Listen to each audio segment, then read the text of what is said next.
Hello friends, आज फिर से आपका दोस्त जयचंद कुमार एक नई वीडियो के साथ आया है और इस वीडियो में हम लोग सीखेंगे वांटेड टू का यूज। ओके, आइए देखते हैं वांटेड टू क्या होता है और इंग्लिश में कैसे यूज होता है गाइस। ओके, सो आइए देखते हैं। यहां पे देखिए use of wanted to. Okay, अब आइए स्ट्रक्चर की बात करते हैं गाइस। तो स्ट्रक्चर में क्या है, सबसे पहले आपको उठाना होगा सब्जेक्ट, और सब्जेक्ट चाहे ही शी इट या फिर कोई नेम हो, ठीक है, या फिर आई वी यू दे, या फिर डबल नेम ले लो या सिंगल नेम ले लो, कुछ भी प्रॉब्लम नहीं है, ठीक है।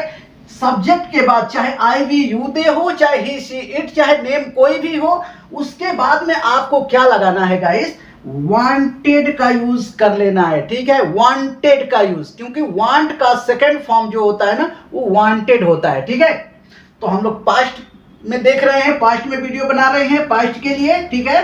तो यहां पे वांटेड हो गया और टू उसके साथ में लगा रहेगा, ठीक है, वांटेड टू। इसके बाद में आपको वर्ब का फर्स्ट फॉर्म लगाना है, ठीक है, और बाद में अगर ऑब्जेक्ट है तो ऑब्जेक्ट लगाइए, ठीक है। तो आइए यहां पे एक मैं सेंटेंस लिखा हूं, वो देखते हैं गाइस, ठीक है, कैसे इस स्ट्रक्चर के माध्यम से इसे ट्रांसलेट करते हैं, ठीक।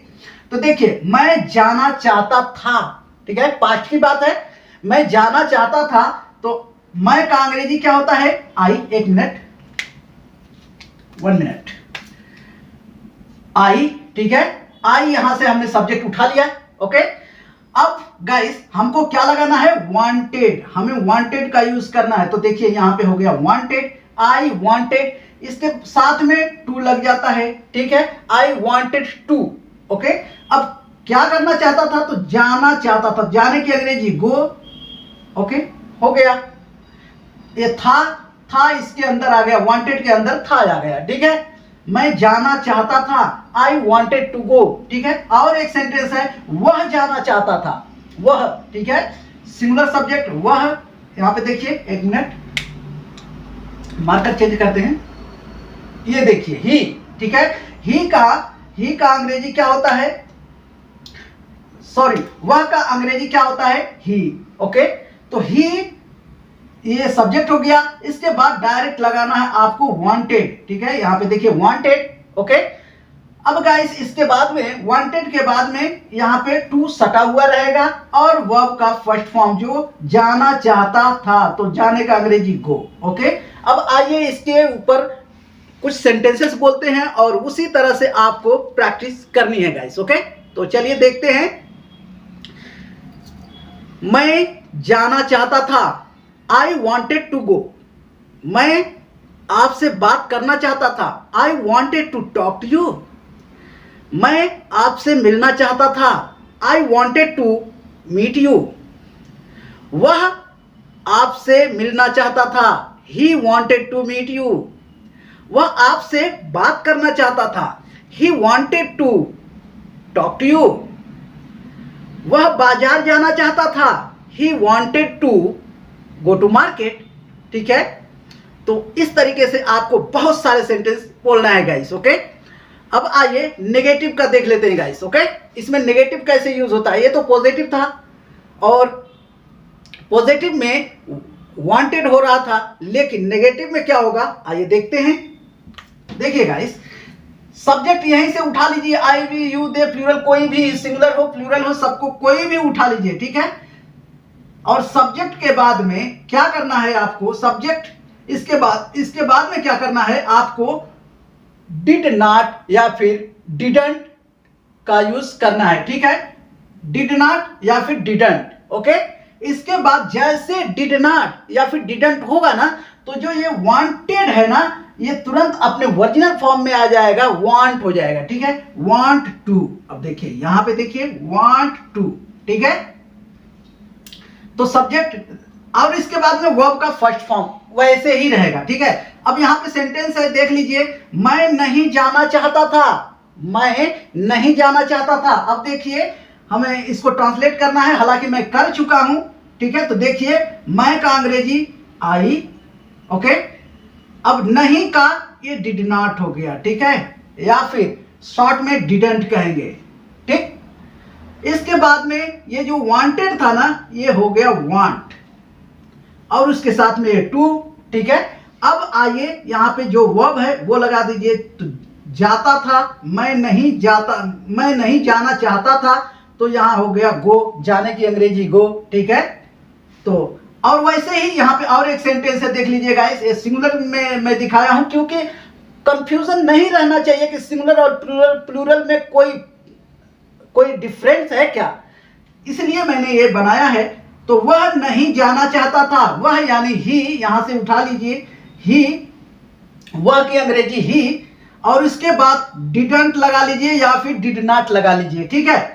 फिर वांट टू, ओके। तो जाना चाहता था, तो यहां पे देखिए गो, जाने की अंग्रेजी गो, ठीक है। तो आइए इस पे भी कुछ सेंटेंसेस बोलते हैं गाइस, और आपको प्रैक्टिस इसी तरह करना है, ठीक।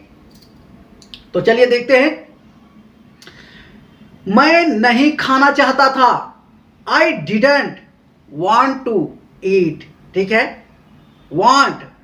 वांटेड नहीं, वांट, ओके। मैं तुमसे बात नहीं करना चाहता था, I didn't want to talk to you. मैं तुमसे नहीं मिलना चाहता था, I didn't want to meet you. मैं बाजार नहीं जाना चाहता था, I didn't want to go to market, ठीक है। कुछ सब्जेक्ट चेंज करके देखते हैं। वह तुमसे नहीं मिलना चाहता था, he didn't want to meet you. वह तुमसे बात नहीं करना चाहता था, he didn't want to talk to you. वह बाजार नहीं जाना चाहता था, he didn't want to go to market, okay. अब गाइस देखते हैं इंटरोगेटिव। तो इंटरोगेटिव क्या होता है? इंटरोगेटिव का मतलब होता है कि कोई भी क्वेश्चन करना, ठीक है, सवाल पूछना, ठीक। तो कैसे होगा? सबसे पहले मैं बता दूं गाइस कि जब भी कोई सवाल पूछते हैं, क्वेश्चन करते हैं, तो जो हेल्पिंग वर्ब होता है ना, जैसे यहाँ पे डिड है, ठीक है, तो डिड हमारा हेल्पिंग वर्ब है, तो सबसे पहले डिड उठाएंगे, ठीक है, और उसके बाद में सब्जेक्ट उठा लेंगे, ठीक है, और वांट टू का यूज करके वर्ब का फर्स्ट फॉर्म लगा देंगे, ठीक है। तो चलिए देखते हैं गाइस, और इस पे बहुत सारे सेंटेंस आपको बनाना होगा, ओके। तो चलिए हम लोग शुरू करते हैं। क्या मैं आपसे बात करना चाहता था? Did I want to talk to you? क्या मैं आपसे मिलना चाहता था? Did I want to meet you? क्या मैं बाजार जाना चाहता था? Did I want to go to market? क्या मैं खाना खाना चाहता था? Did I want to eat food? Okay. क्या वह आपसे बात करना चाहता था? Did he want to talk to you? क्या वह आपसे मिलना चाहता था? Did he want to meet you? तो इस तरीके से गाइस बहुत सारे आप सेंटेंस बोल सकते हैं, ठीक है। अब आइए, आपका फोर्थ नंबर क्या होता है? इंटरोगेटिव एंड नेगेटिव, यानी इंटरोगेटिव के साथ साथ, मतलब सवाल के साथ साथ नकारते हुए सवाल पूछना है, ठीक है। तो कैसे करना है, कैसे पूछना है, वो सेंटेंस के माध्यम से आपको सब कुछ क्लियर होगा गाइस, सब समझ में आएगा, ठीक है। तो अगर स्कूलों की बात किया जाए तो उसका थोड़ा सा डिफरेंट होता है, थोड़ा सा, ठीक है। क्या होता है, जैसे जो स्पोकन इंग्लिश होती है ना, उसमें क्या है, डिडंट डायरेक्ट लगा देते हैं, ठीक है, सबसे पहले ही उठा लेते हैं डिडंट, ठीक। लेकिन स्कूल में या फिर बहुत जगह पे ऐसा बुकों में भी लिखा हुआ होता है कि सबसे पहले हेल्पिंग वर्ब उठाते हैं, जैसे डिड, इसके बाद ही, ठीक है, डिड ही, इसके बाद नॉट लगाते हैं, ठीक है। स्कूलों में इस तरीके से पढ़ाया जाता है कि सबसे पहले हेल्पिंग वर्ब, तो हेल्पिंग वर्ब यहाँ पे डिड है, तो डिड, इसके बाद में जो सब्जेक्ट है उसको लगाएंगे, डिड ही नॉट, ठीक, नॉट इसके बाद लगाएंगे, इसके बाद वांट टू मीट यू, ठीक है, क्या वह तुमसे नहीं मिलना चाहता था? ऐसे बात करते हैं, ठीक है। लेकिन वो स्कूलों में होता है, लेकिन बात करने में गाइस स्पोकन इंग्लिश में डायरेक्ट डिडंट बोल देते हैं, उसमें सब्जेक्ट को छोड़ दीजिए, एक बार डिड लगाएंगे, फिर इसके बाद सब्जेक्ट लगाएंगे, फिर नॉट लगाएंगे, छोड़ दीजिए, आप डायरेक्ट बोलिए ना। चलिए सेंटेंस के माध्यम से क्लियर होगा। क्या मैं आपसे बात नहीं करना चाहता था? Didn't I want to talk to you? क्या मैं आपसे मिलना नहीं चाहता था? Didn't I want to meet you?